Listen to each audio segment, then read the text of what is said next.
आरव 17 साल का था। वो पुणे के पास एक छोटे से गांव में रहता था। आरव को एक पुरानी रॉयल एनफील्ड बुलेट से कुछ खास ही लगाव था।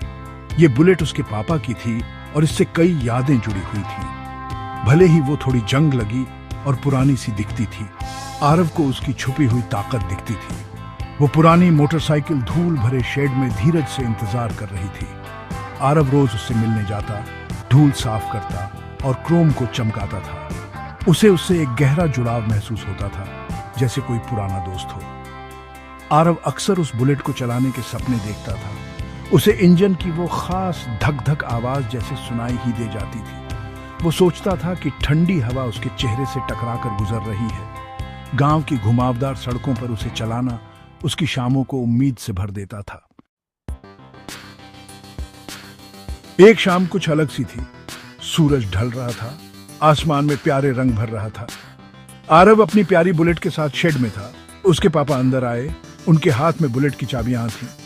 उन्होंने शांत और प्यार भरी नजरों से आरव को चाबियां दी। आरव की आंखें हैरानी और खुशी से बड़ी हो गई। उसने चाबियां ली, अपनी हथेली में उनका वजन महसूस किया। यह भरोसे का एक अनमोल तोहफा था। आरव ने जोश में चाबी इग्निशन में लगाई और किक मारी। इंजन ने कुछ आवाज तो की, पर स्टार्ट नहीं हुआ। उसे थोड़ी निराशा हुई, पर उसने जल्दी ही उसे ठीक करने का मन बना लिया। यह उसका नया चैलेंज था। आरव ने ठान लिया था कि वो पुरानी बुलेट को फिर से चलाकर रहेगा।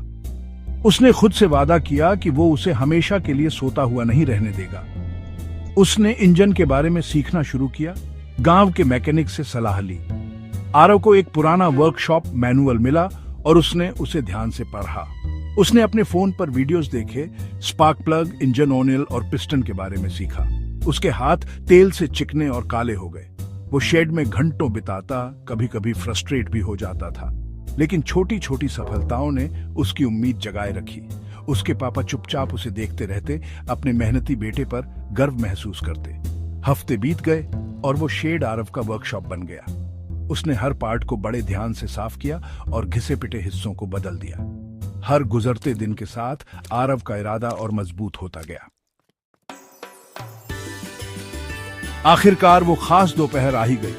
आरव ने एक गहरी सांस ली और किक स्टार्टर पर जोर से किक मारी। बुलेट का इंजन गरज उठा। आरव का दिल खुशी से उछल पड़ा, उसकी आंखों में आंसू आ गए। वो सीट पर चढ़ा, उसके हाथ जोश से कांप रहे थे। बुलेट आगे बढ़ी और आरव ने अपना बैलेंस बना लिया। आखिरकार वो अपने प्यारे सपने को जी रहा था। आरव शेड से बाहर निकला, अपने गांव से गुजरा।